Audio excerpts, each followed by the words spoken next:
Take it you've seen this? Yeah. Yeah, I have, Brody.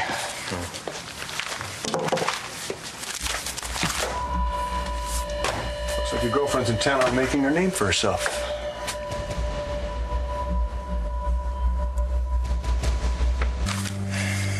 I want you to know, Jessica didn't get any of this from me. I'm just busting your chops, all right? I know you'd never leak anything confidential. She's just doing her job, right? Hey, so is this for real? All of a sudden, Hannah just freaked out and confessed? Pretty much. So that's it then. Open and shut, right? Hannah think Clark can do for her anyway. And on top of all the physical evidence, she confessed to both crimes. Yeah. Seems like a slam dunk, doesn't it? But you like Hannah for this, right? No, I think it stinks.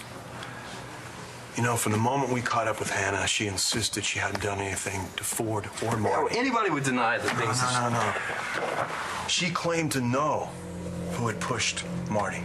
You know, she even offered it up in exchange for immunity.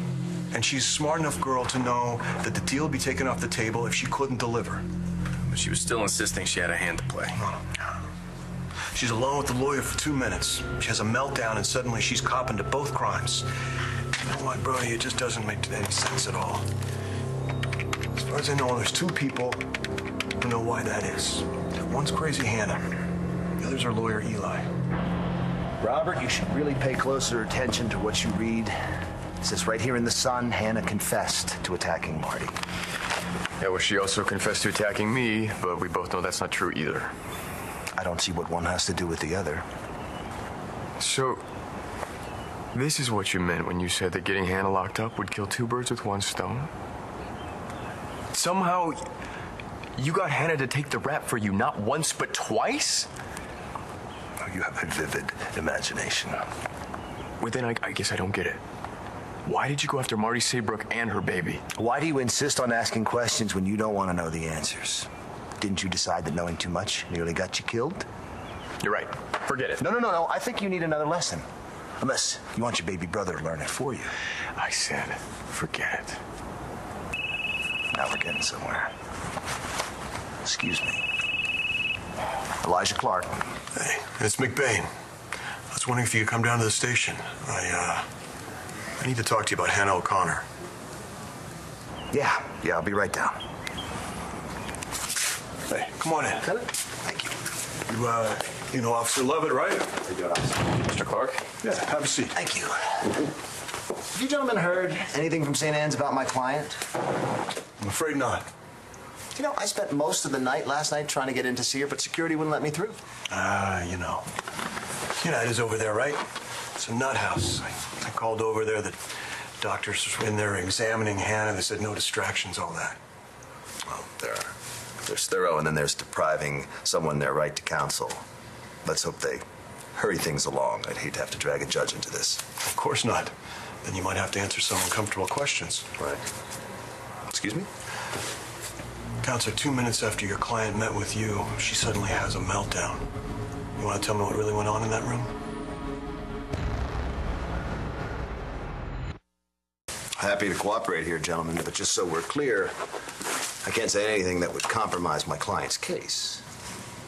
Of course. But I think this is something we can discuss without you having to breach confidentiality.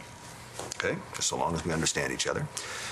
Well, as I told you last night, I was discussing the case with Hannah, and when I advised her that the best action to take would be to simply tell the truth about everything, she what? Well, for lack of a kinder term, she freaked out. 1 second she was fine, the next, well, you saw her. I mean, that's exactly when I called you in for help. Any indication before that she might be, I don't know, unstable? I'm not a psychiatrist. Can you describe her general demeanor? To be honest with you, I barely know the girl. I've met her once, maybe twice, while I've been defending Cole, but I certainly couldn't give you an accurate assessment as to what she was like before she was arrested. Eli, we're just looking for your opinion here. I understand, but that's all I'm comfortable saying. So then, if there's nothing else...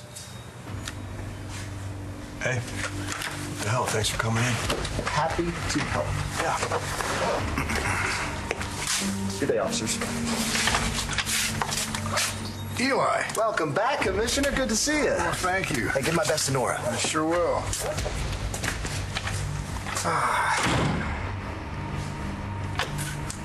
What'd I miss?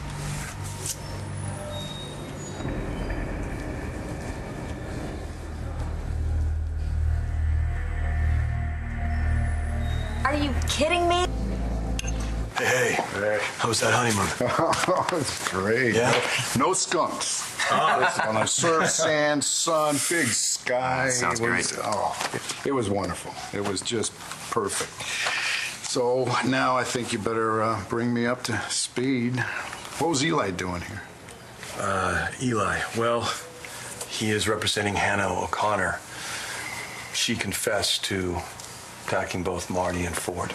Yeah, I heard she had some kind of a breakdown last night. She did. We're still waiting on the official evaluation from St. Anne's on her state of mind. Marty's over there now observing. Did she give you a preview? Well, I haven't heard anything from her yet. But I got a feeling that you already have an opinion.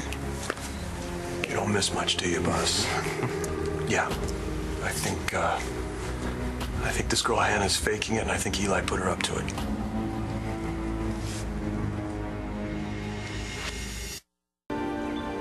What makes you think that Hannah was faking? When we arrested her, there was no indication she was coming unglued. I mean, she immediately started bargaining for her freedom. Well, before her lawyer showed up, she was standing her ground. She was making demands, angling for immunity. In the span of a few minutes with her lawyer, suddenly she's having a breakdown.